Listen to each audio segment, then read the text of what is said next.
At this stage of the Genesis story, Joseph was still in jail after having been wrongly imprisoned for the seducing of Potiphar's wife. Now, whilst Joseph might have gained our sympathies for his situation, he himself doesn't seem to be too bogged down by his circumstances. In fact, it becomes more and more obvious that Joseph is the type of character who thrived when adversity struck. You see, after having been imprisoned and robbed of his somewhat comfortable life as a servant of Potiphar, Joseph managed to claw his way to the top of the prison hierarchy, even being credited as becoming responsible for the prisoners. In a way, Joseph became something of an unofficial warden himself, with the actual warden placing him in charge and trusting him to do as he pleased. The most significant event that takes place in the prisons is Joseph's meeting with the Pharaoh's cupbearer and the baker, who both happen to have two strange dreams. With the assistance of his god, Joseph helps the two prisoners interpret their dreams and deduces, again with the help of God, that the cupbearer's dream was favourable and would see him return to Pharaoh's service.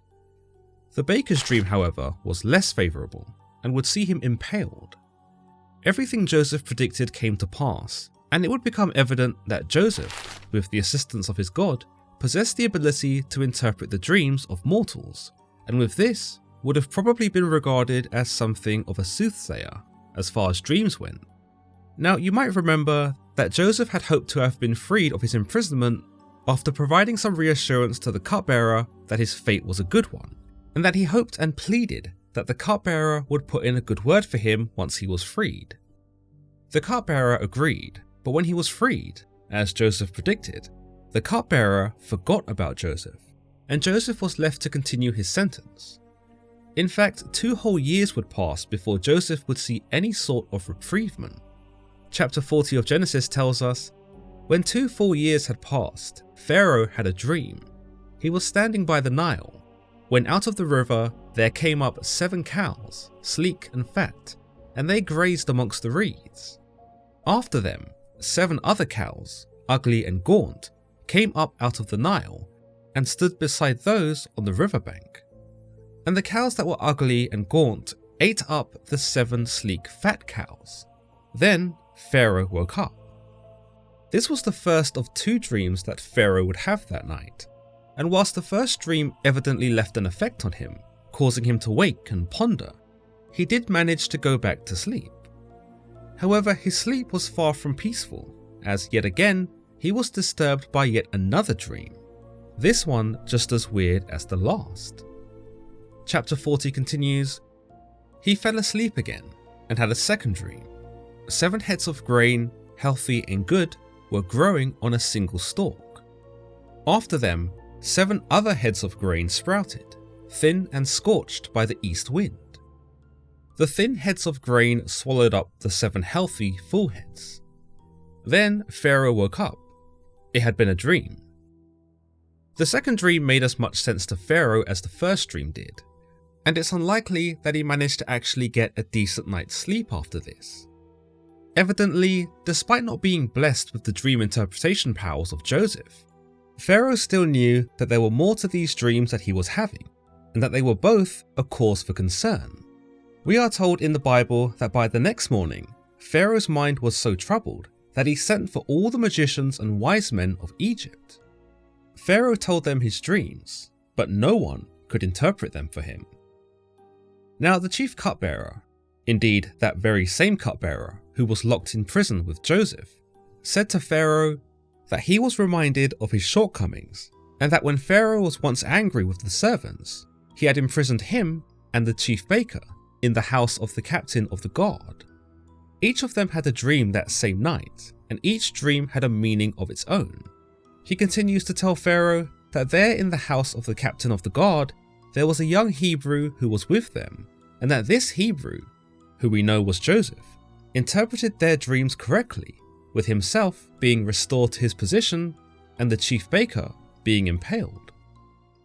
What's interesting here is that the chief cupbearer actually remembers that he had forgotten about Joseph and forgotten about the promise he had made to him. He states, "Today I am reminded of my shortcomings," which we know was that the cupbearer had promised to speak to Pharaoh on Joseph's behalf, and essentially put in a good word for him. Believers might find some wisdom here in that even though the cupbearer didn't vouch for Joseph straight away, on the account that he was neglectful, he did eventually come through, likely because this was the biblical God's will. With this in mind, it's easy to see why believers might derive lessons of patience and tolerance, for though Joseph could have easily been outraged and angry that the cupbearer didn't keep his word, instead he remained poised and calm.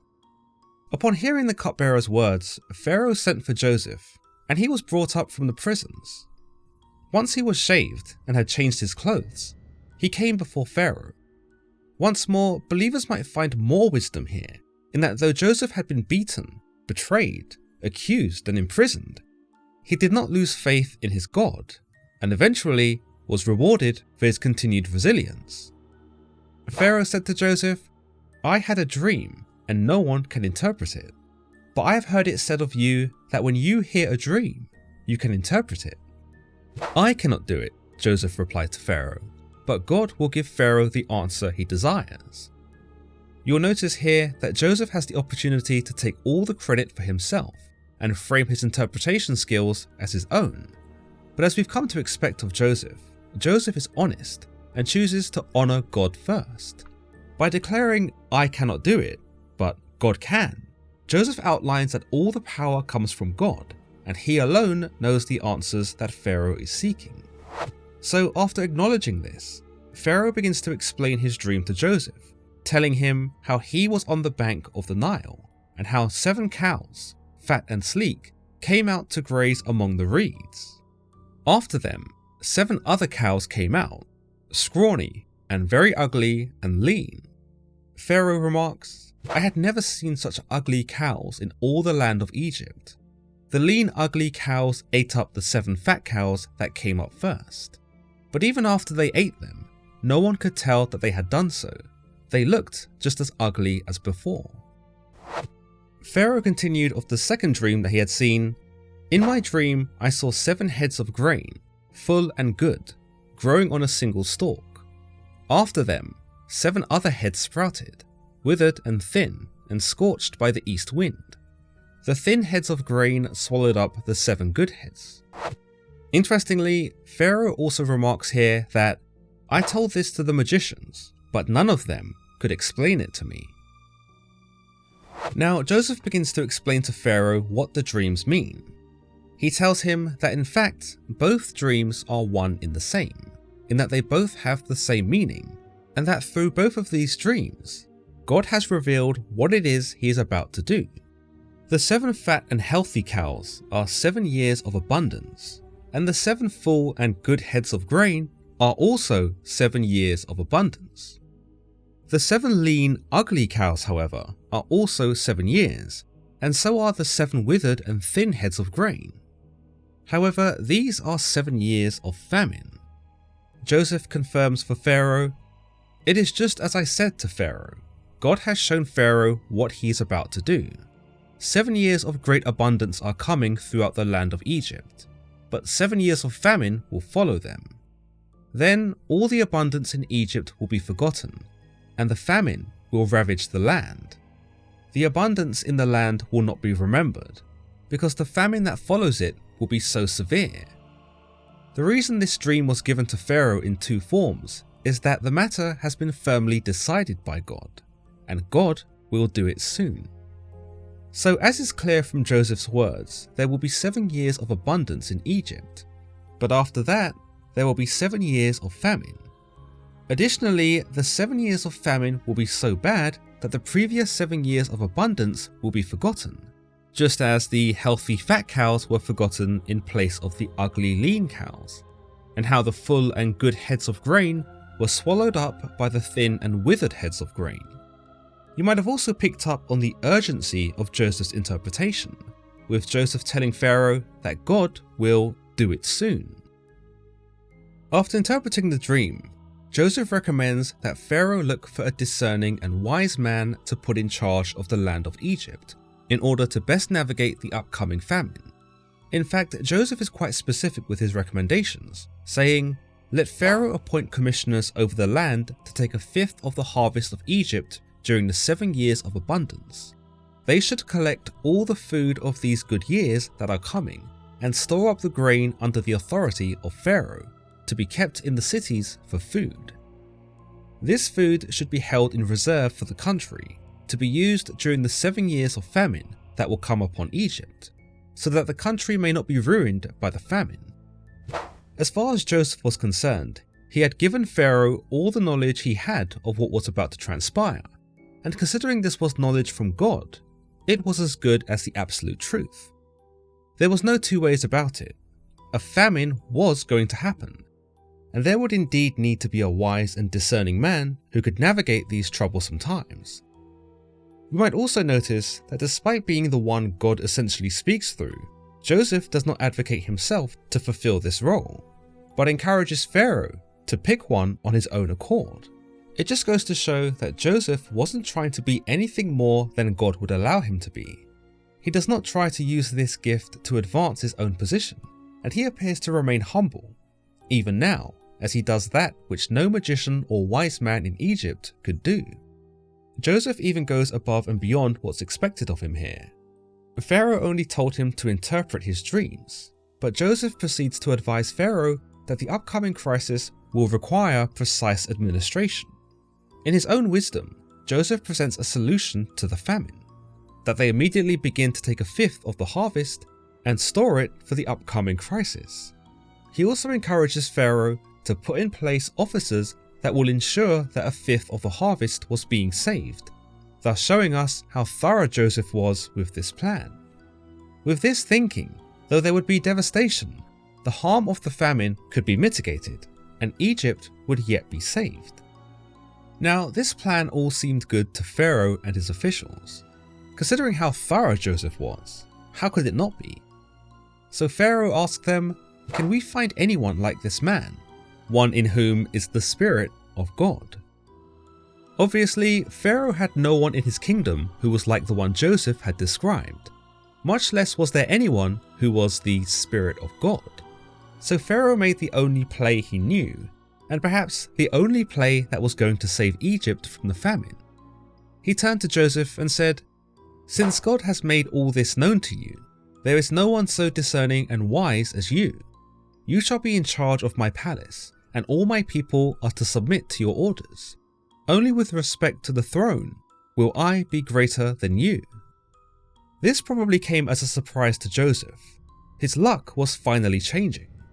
Of course, whilst saving Egypt was a huge responsibility, it was also an opportunity for Joseph to finally unburden himself of the hand he'd been dealt by his brothers many years prior. Since being sold as a slave, Joseph had hopped between the frying pan and the fire. But with this mission bestowed to him by Pharaoh, Joseph could finally not only secure his freedom, but live the rest of his days as something of a well-respected hero in the eyes of the Egyptians. Already, Pharaoh's bold choice to place Joseph in charge might resonate with believers who once again see that patience and perseverance are very likable virtues and ones that their God will reward. Pharaoh himself also proves to be a fairly decent character in this story, for he could have very easily used Joseph for the advice and then thrown him back in jail. Instead, Pharaoh expresses his gratitude by promoting Joseph so highly up the hierarchy that it is only because of the throne that Pharaoh will be above Joseph. With this, Joseph would be in charge of pretty much everything in Egypt, and whilst he worked to overcome the 7 years of famine, he would have everything in Egypt at his disposal. The Bible confirms this by telling us, "So Pharaoh said to Joseph, I hereby put you in charge of the whole land of Egypt." Then Pharaoh took his signet ring from his finger and put it on Joseph's finger. He dressed him in robes of fine linen and put a gold chain around his neck. He had him ride in a chariot as his second in command, and people shouted before him, "Make way." Thus he put him in charge of the whole land of Egypt. Then Pharaoh said to Joseph, "I am Pharaoh, but without your word, no one will lift a hand or foot in all of Egypt." By placing his signet ring on Joseph, Pharaoh demonstrated the power that Joseph now had. It was an expression of his power, a symbolic passing of authority from one man to another, so that no one in Egypt could be confused as to Joseph's sudden promotion. Indeed, Joseph does seem like a bit of an overnight success, but it should be remembered that before Joseph traded his shackles for the signet ring, he had endured over a decade of hardships. After this, Pharaoh spoils Joseph by adorning him with fine linen and golden jewelry to better suit his newfound rank as the second in command, and even goes as far as to have him ride around in a chariot so that he could be seen to travel in style. As a result of enduring such destitution with grace and poise, and as a result of staying loyal to God and never losing faith, Joseph was allowed to enjoy such affluence. Pharaoh even makes it clear to both Joseph and his own people that Joseph is in full control of them, going as far as to tell them that no one will lift a hand or a foot if Joseph did not command them to. Such a responsibility would have been no doubt daunting to Joseph, but it sure beat rotting away in a prison or being beaten and tossed down a well. Ironically, though saving Egypt was a monumentous task, Joseph may have actually taken it in his stride after having already overcome so much misfortune.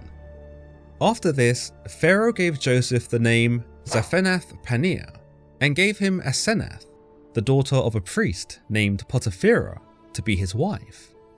In some translations, the name Joseph receives here was believed to mean a collection of things, from Redeemer, Saviour, Prophet, or perhaps more accurately, Seer of Dreams.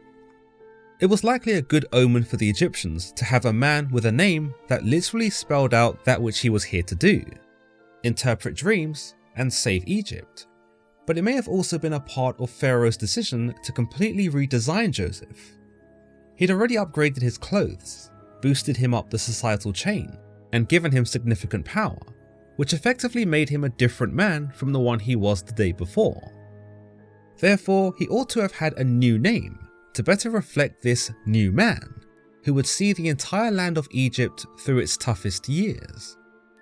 Joseph is also married to Asenath, a daughter of a priest of On. Every aspect of Joseph's life is seemingly changed at Pharaoh's word. He becomes a ruler, a saviour, a husband in pretty much the space of a day, and yet still, Joseph takes the more positive changes in his life with as much stride as he did with the bad, showing no discomfort or reluctance to change at all. He might remind readers of a rowboat in the water, simply moving with the waves, but having no emotive reaction to being pulled and pushed. He is stoic in failure as he is in success, showing us that if one can navigate through the bad just as well as they do with the good, nothing can really overcome them. The Bible then tells us that Joseph was 37 years old when he entered the service of Pharaoh, and that upon receiving his newfound benefits, did go out from Pharaoh's presence and travelled throughout all of Egypt doing his work. And as expected, the land did produce plentifully during the 7 years of abundance. Here, Joseph collected all the food produced in those 7 years and stored it in the cities just as he had recommended. The Bible tells us, "In each city, he put the food grown in the field surrounding it. Joseph stored up huge quantities of grain. Like the sand of the sea, it was so much that he stopped keeping records because it was beyond measure." Before the years of famine came, Joseph bore 2 sons by Asenath. Joseph named his firstborn Manasseh and said, "It is because God has made me forget all my trouble and all my father's household." The second son he named Ephraim and said, "It is because God has made me fruitful in the land of my suffering." Now, when the 7 years of abundance came to an end in Egypt, the 7 years of famine began, just as he had told Pharaoh. It would have been fairly embarrassing if it didn't. The Bible tells us that there was a famine in all other lands too, but only Egypt, on account of Joseph's plan, was spared from such a fate, because they had stored up so much food during the years of abundance. Yet even so, Egypt did come to feel the effects of the famine, and when the people cried to Pharaoh, interestingly, Pharaoh told them to go and see Joseph instead.